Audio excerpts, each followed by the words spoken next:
3 years ago, I bought a new Trek gravel bike. That was in 2023. And I thought at the time that maybe that'd be the last bike I might buy for a long time. You know, a gravel bike, you can just switch out the wheels. You can make it work on the dirt. You can make it work on trails, even mountain bike rides, and with nice enough tires and light wheels.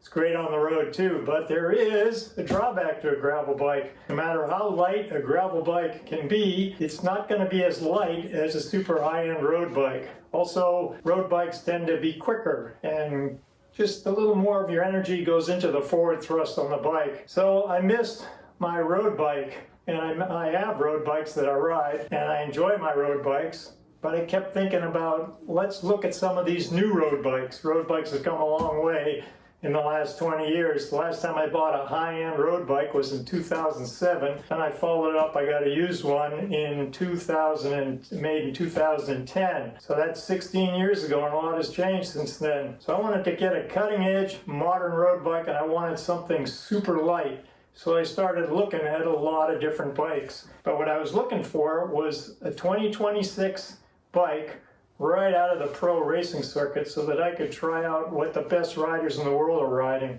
I specifically wanted modern features, like a very light frame. I wanted to get a frame under 700 grams.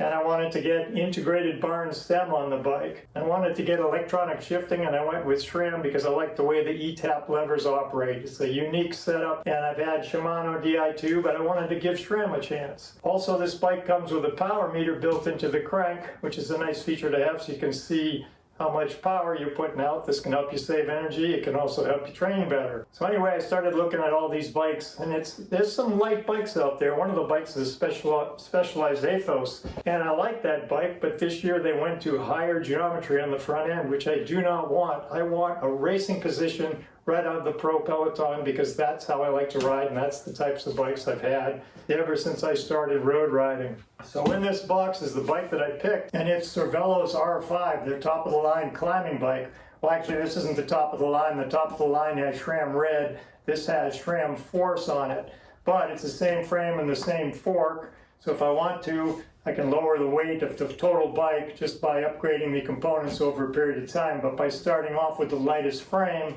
I get the benefit of that right from the get-go. And I want to give a tip of the hat to the Bicycle Trip, who ordered the bike for me and got it in. And I've been doing business with the Trip for years. In fact, I raced on their team for about 12 years, which is a lot of fun, a master's team. So that's a good shop. If you're in Santa Cruz, you need work done on your bike, or you want to buy a new bike, check out the Bike Trip. So I'm pretty excited about this new bike. I can't wait to take a look at it, and we'll do that together next.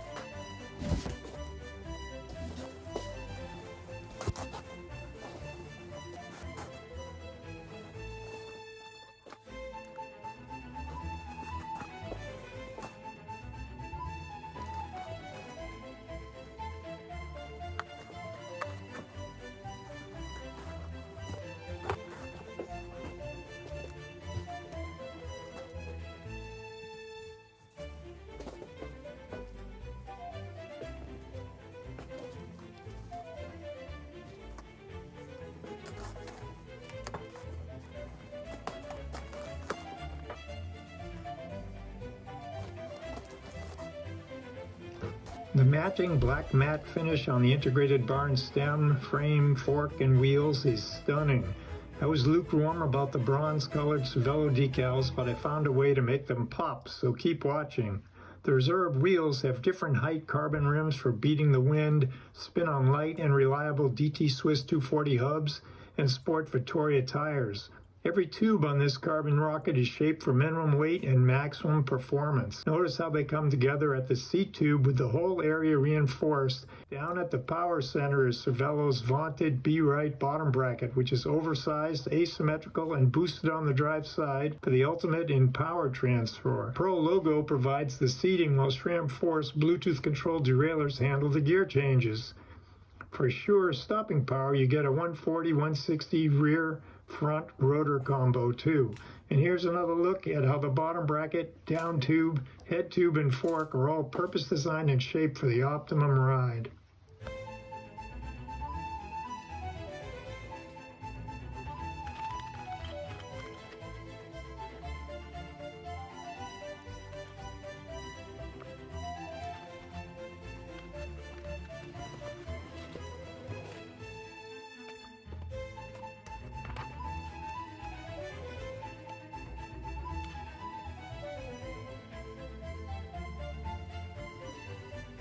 I took the wheels off the frame, and one of the most interesting things so far is that I thought I might have to change the tubes to shed a little weight from butyl tubes, but the bike comes with TPU tubes, so that's awesome. And the wheels look really nice. These reserve wheels made just down the road here in Santa Cruz. Carbon rims, 34, 37 tall rims, so definitely a little aero effect there. I'll put them on the scale, we'll see what they weigh, but DT Swiss 240 hubs, which are really fine hubs. And you register these wheels with reserve, and they have a lifetime guarantee. And look, they even tape the rims beautifully from the factory. Not gonna run them tubeless, I'm gonna go with the TPU tubes.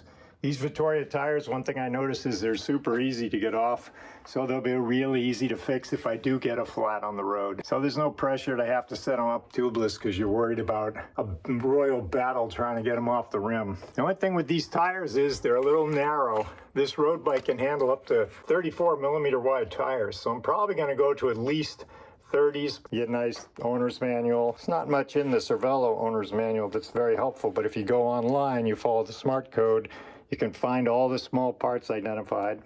There's your battery charger. Different computer mounts for the handlebars, the integrated bars, which are beautiful.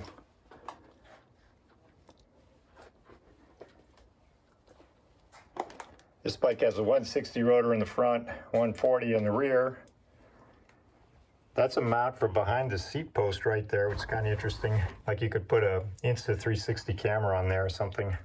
And the small parts for setting up the hydraulic disc brakes, which will have to be bled once I route the hoses. And check this out. Actually came with a little bell. It's a really nice little bell. It's interesting, the seat post. It's a D-shaped seat post. That's a great thing because you just put it in and it's going to align the seat perfectly every single time. With a round post, you're never really sure if you got it perfectly centered or not. It can be cocked to one side or the other. You wouldn't even know. It's really hard to see. But with this, it's just going to center up. And the way it's held in the frame is interesting.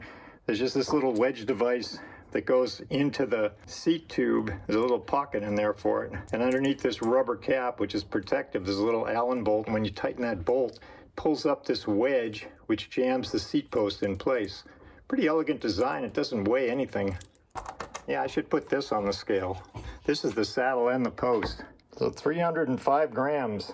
I haven't tried this saddle, but it looks like it's shaped pretty similar to the Sella Italia saddles that I like so much. It's got a nice cutaway down the middle there, and it's got some cushions for the sit bones.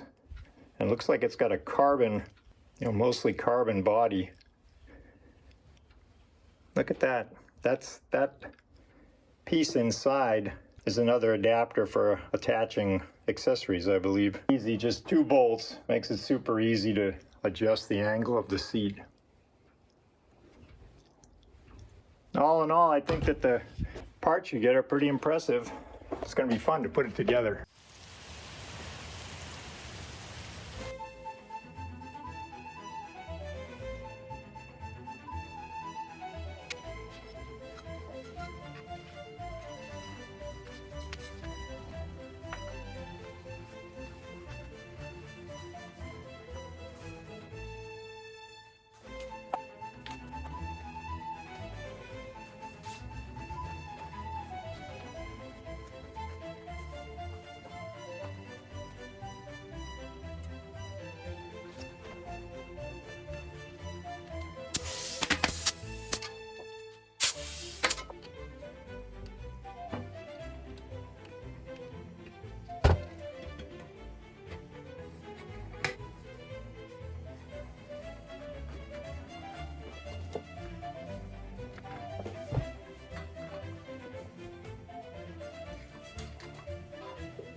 I find it kind of amazing and intimidating, all the proprietary parts on the bike, like the seat post and binder. Look at how many custom parts make that up. Lubing it correctly involves friction paste and grease, one to help the seat post stay put, the other to ensure the binder works well and doesn't ever bind in the frame. Like I said, Cervelo's D-shaped post self-centers, which is awesome. It's got a scale on it for easy seat height adjustments.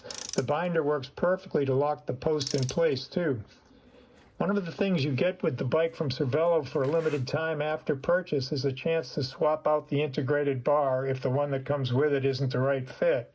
So I spent a lot of time comparing the fit of my previous Cervélo, a carbon soloist from 2007, that fits to a T, to this new R5. To do this, I just used long levels and rulers and shoot some video of me from the side to compare. You definitely want to get it right before committing to a longer or shorter integrated bar. If you're not sure, have the bike shop's pro fitter check you out. I am one, so I know what I'm looking for, and I did end up swapping out the integrated bar to one with a longer extension. I'm not showing every step of the assembly process because this isn't a how-to video, plus to do that right would be a completely different project. At the end, I do provide a link to where to get the correct manuals for assembly, so watch for that. I'm starting by feeding the hoses through the handlebars, which can be challenging, which is why I use special tools made for the job by Park Tool that are easy to feed through and pull hoses behind them with. Without tools like this, it can take a lot longer and you might not be able to get them through at all, or you might crimp or damage the hoses. You don't want that. Brake companies like Jaguar make foam tubing you slip over the brake hose so that it's padded inside the frame and won't make noise. I put that on mine. The integrated bar and stem fits over the fork, and there are proprietary spacers between the stem for getting the stem height right. A great feature is that the spacers can be removed, which will make it easier when the time comes to work on the headset. On some integrated front ends, you have to separate the brake hose to get the front end apart, making what should be a quick job a hassle. You might not be able to see it, but the fork steer is not round. It actually has a flat on it, and this means that the stem will always self-center just like the seat post does, which is great because you'll never have a crooked stem. The finishing touch is a perfectly fitting top cap. I'm not as excited about the stem bolt arrangement. They are titanium bolts, but to me, when it's all assembled, it looks like something's missing, like the cover that they put on the seat binder. One of the things with integrated bar setups is that you can't change the handlebar angle, and this means that you want to get the levers positioned just right. I spend a lot of time checking and rechecking. SRAM puts marks on the sides of the lever rubber hoods for alignment with a level that makes it a little easier to get them spot on. You'll see that once I get them right, I mark the positions with a Sharpie since the levers will be taken off and I don't want to have to refine the proper positions again. I'm hooking up the hoses at the levers, trying to be careful to avoid getting the dot fluid on anything because it can eat bike and component finishes. I don't show the brake bleeding since it has to be done exactly right for safety, and it's not easy to film with the fluid and wearing gloves. To see the step-by-step, the best thing again is to watch SRAM's videos, which are thorough and excellent.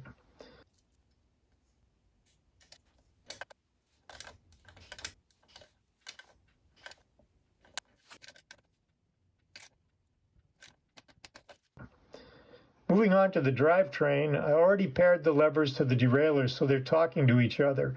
The Cervélo came with a couple of SRAM proprietary tools that you'll see me use for aligning the front derailleur and setting the rear too. It's a straightforward process to dial in the shifting, and again, the best place to learn is on SRAM's YouTube instructional videos. Two interesting details is that there's a button on the front derailleur for testing the shifting as you adjust. It lets you shift without having to reach up to operate the levers. Also, regarding the levers, there are the shifting paddles built into the levers just below the brake levers. Plus, there are two small buttons on the inside of the rubber hoods, so small you could miss seeing them. They also shift the derailleurs, so you can change gears even when riding with your hands on top. Pretty cool feature. One of the interesting details to get right is a little wedge that sits between the front derailleur and frame to reinforce the derailleur as it makes downshifts.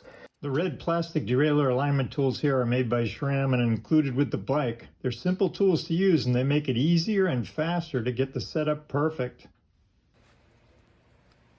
Even though SRAM recommends a wet chain lube, I hot waxed it because the chain, cassette, and cogs stay much cleaner, and less dirt means that the expensive drivetrain components should run smoother and last longer. For this, I use Silka's Secret Chain Blend hot wax in their wax melter. I have another video on their whole system which I'll link to at the end, so don't miss that. With the drivetrain humming, I can wake up the built-in power meter and pair it with the computer.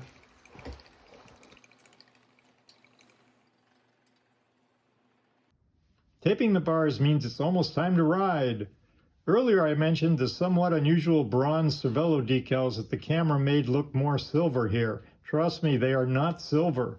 I had to find tape to add a little bling that would go with the decals, and I finally found some gloss gold tape from the company Supercaz that does the trick. One of the cool things about integrated bars is that you don't have to tape the tops of the bars, since there's a great grip already from the flat, wide shape. I realized on the first ride, though, that I should have gone higher with the tape. Here's how it looks now, all finished.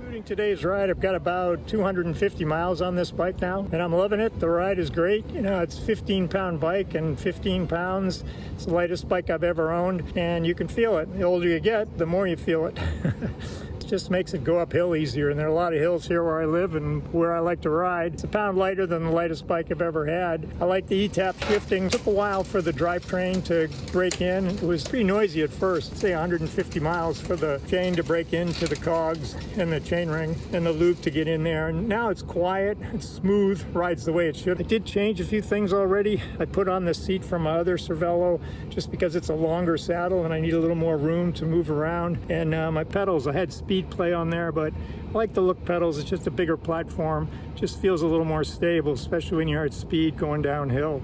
The brakes are pretty good. They're a little grabby, and so far they're prone to a little bit of rubbing, but I'm gonna see if I can't dial that in a little better. Overall though, great riding bike, and I love it. One of the nicest things is just riding along and looking down at it. A completely integrated bike. Everything about it just seems to flow together. Just when you look down, you're riding the bike and there's no cables. The handlebars flow right into the stem flows right into the head tube.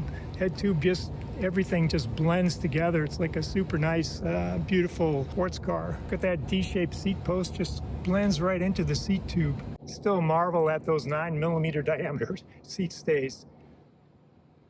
You can really feel the bottom bracket on this bike when you stand up. I mean, you can feel it in most carbon bikes, but I think Cervélo's onto something with their wider and right-hand side, a little extra over there to stiffen it up. Sure to let me know if you have any questions about this bike or any questions about the build or the things that I did. I can explain further. I really don't tell you much about what it takes to build the bike in the video because I'm not trying to teach you how to build it. If you wanted to build a bike like this, there's a lot you need to know, and there's some tools you'll need to have. You can figure it out, but most people probably buy this bike built by the bike shop, which would be the easy way to go because I have hours and hours into building this bike. A lot of it was just looking up the specs, making sure I got everything right, which is all online too. You can find it. Look at how it just disappears from the front. Anyway, that's a wrap for today. Hope you liked the video. I'll see you next time.